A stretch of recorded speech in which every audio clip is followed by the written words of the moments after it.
So, this is inspired actually by a comment from a near and dear friend of mine who also follows my page, The Healthy Happy Witch, on Facebook, based on a short I just shared on YouTube yesterday about how the biggest generational curse breaker is saying no. Um, I will link that post because I elaborated on it more on my Facebook page. I can always link that post in the description below. Um, but basically, discussing how breaking generational curses sometimes is as simple as just saying no.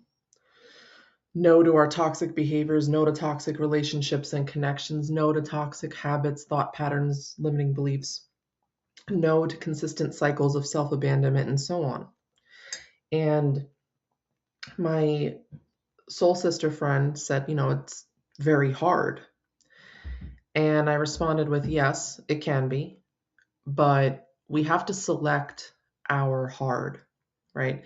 Because it can be hard to say no, but it can also be hard to hold on to things, people, and situations that are painful. And my son just, he's learning how to push doors open, and he just came in to say hi. Little cutie wootie. Um, it can be hard. He's so cute. Oh my gosh. Um, it can be hard to hold on to things, people, and situations that are harming us too, just as much as it can be or seem hard to let all that go. But I want to dissect hard, okay? First of all, you have to choose your hard, right? Let's start there before we go a little deeper and realize that hard is actually not a negative term, okay? But let's look at it at first glance, right? We have to choose our hard. Lots of things worth fighting for, working for, require hard work. Require a level of discomfort at first because you're outgrowing old cycles and patterns, behaviors, habits that kept you in a space that you didn't belong anymore. And so, therefore, you are retraining and reconditioning yourself for better. So, therefore, it's uncomfortable, right? But that's a positive hard, and that's a hard that will be temporary versus the forever hard and continuous hard that will keep you stuck and rigid and unmoving, inflexible, and stagnant by just staying where you are because it's familiar. So I always use this as an example for everything because it's such a wonderful example. It's kind of like working out, right? When you start really devoting to your exercises and you start working muscles you haven't worked in ever or a long time, that hurts. Your body will be hurting, right? That doesn't mean you're doing anything bad. It means you're using muscles that you've never used before and you're strengthening them. You're creating muscle memory. You are creating new habits to improve your health and well being, your strength, right? So, that hard, though, is temporary because eventually your body and mind will get used to the exercise and grow stronger and more flexible and more resilient and all that stuff. So, there's the temporary hard that conditions you for greatness, and then there's the consistent, unending hard that keeps you stuck and in a state of constant BS, just to put it simply. Okay. But let's look at the definition of hard now, right? The definition of hard means solid, firm, and rigid, not easily broken, bent, or pierced. Not easily broken, solid, firm. This has a lot to do with boundaries. Most of us find it hard to say no, to change certain habits because we really suck at setting boundaries and keeping to them for ourselves. We suck at committing to ourselves and what we say we're going to do. And that's not to be harsh or cruel, but it's true.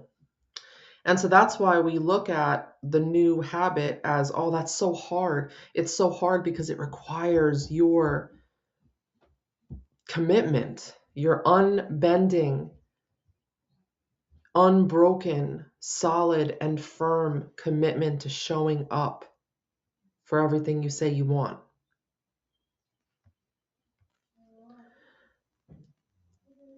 The second definition is done with a great deal of force or strength. In order to overcome this limitation around these necessary changes that need to be made being hard, we have to muster up all our strength, not give more power to our weaknesses, not give more power to our excuses. Okay? And that's why hard, we've turned it almost into a sigil of self-abandonment and self-sabotage. Number 3, the third definition for hard is requiring a great deal of effort and endurance, putting a lot of energy into an activity. Okay? What I find interesting is then after all of these, right? Then it starts to talk about difficult to bear, causing suffering, difficult to understand or solve. And I just find that interesting, right? Because the top 3 are more encouraging us to be committed, encouraging us to muster up our strengths, encouraging us to put in effort, right?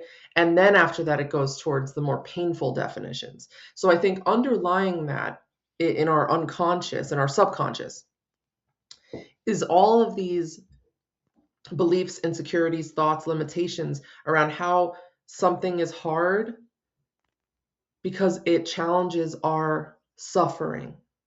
It challenges our lack of knowing. And then therefore it sparks insecurity, right? I do like though that it used the word suffering rather than painful. Painful and just pain is a thing that can happen. Suffering though is an option. So choosing to do the hard thing and the right thing are the same thing because it's going to break a cycle of suffering. Suffering is chosen and can be removed when we choose to make the right, authentic, honest, aligned decisions that, yes, will challenge the suffering. It will challenge the excuses. It will challenge the inner demons that keep us chained and believing that we are victims of circumstance. You are only a victim of circumstance if you choose to be. If you choose to stick with what's familiar and fatal to your soul well-being. So really, it's not that whatever this decision is hard. It's your beliefs about making that decision that make it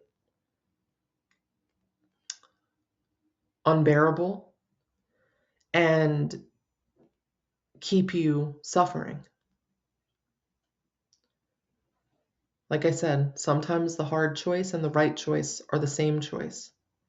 But remember that it is going to change you and your life for the better, and that this quote unquote hard will be temporary rather than the suffering that is consistent and lasts a long time when you choose to stay in it because it's familiar. So I hope this message found and fed you today, which is in a way that it was meant to. I hope it encouraged you in the way it was intended.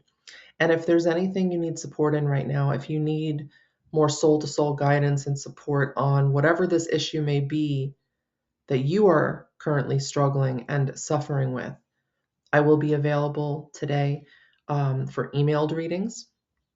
If you would like a written report that you can read over and over again and take that magic and medicine with you, I will be available.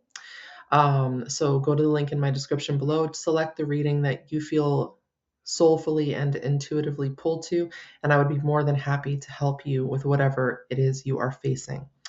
After you select your reading, you can always message me privately to let me know if there's any specific area you'd like me to look at, or I can just tap in and send you the message that you need to hear, and then we can go from there. I love y'all so, so very much. Have a beautiful Wednesday. Be well, be blessed. Take care.